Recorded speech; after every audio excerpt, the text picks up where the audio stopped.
my name is Peg Ritenour. I'm Vice President of Legal Services here at the Ohio Association of Realtors.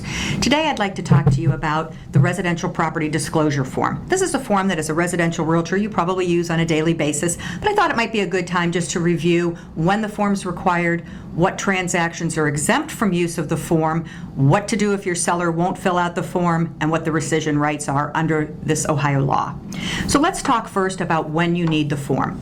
Basically, under Ohio law, you need the Residential Property Disclosure Form if it is the sale of property that's been improved with 1 to 4 dwelling units.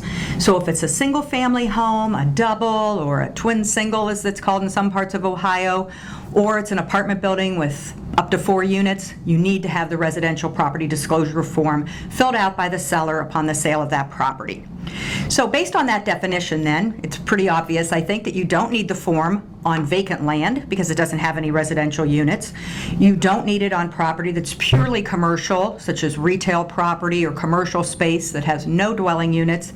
And you don't need it on apartment buildings that are 5 or more units. So on all other transactions, you need the form if it's 1 to 4 units, unless it's specifically exempted under this law. So what are some of the transactions in which, even though it's 1 to 4 family, you don't need to use the form because it falls under an exemption? Well, some of the most common exemptions include the sale of property that's been in an estate that's being handled by the executor, property that's being sold by a guardian or by a trustee. A court-ordered sale is also exempt. Another exemption would be new construction as long as no one has ever lived there. The sale of property between co-owners or the sale between spouses, including ex-spouses, are exempt, as are sales between children and parents and grandparents. Those are all transactions that are exempt.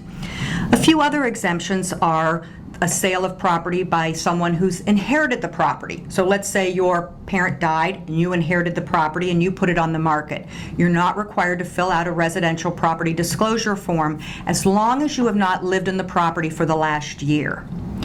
Another exemption is for transactions in which the person who's buying the property has lived in the property for the last year. And the most common situation where this is involved is where you have a property that's been rented and now the tenant wants to purchase the property. If someone has lived in the property during the last year, you do not need to give them a form as a seller. So a landlord who's selling the property to a tenant who's lived there for the last year does not need to give them a residential property disclosure form.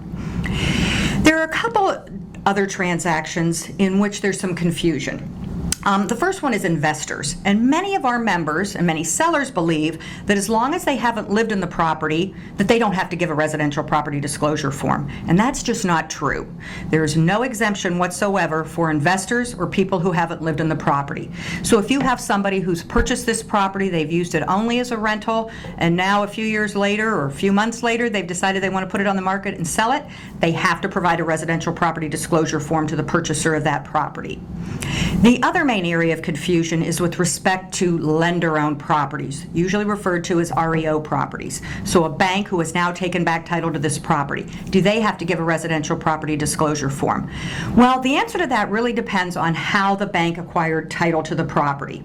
If the bank took back the property by taking back a deed instead of going through the foreclosure process, referred to as a deed in lieu of foreclosure, then that does fall under an exemption. So that lender who took back a deed in lieu of foreclosure does not need to provide a residential property disclosure form when they put the property back on the market and they sell it to someone else.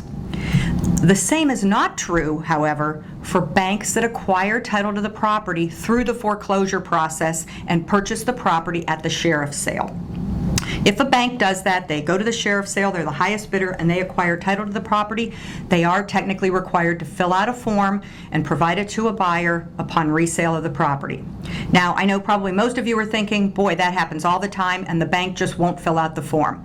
Well, what do you do in those situations when you have a seller, whether it's a lender or someone else, who is required to fill out the form and they just say, I'm not going to do it?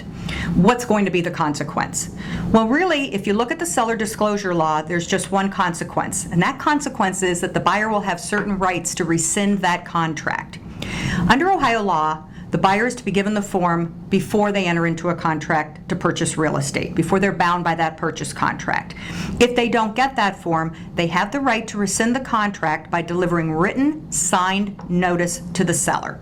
So what's the time limit for doing that?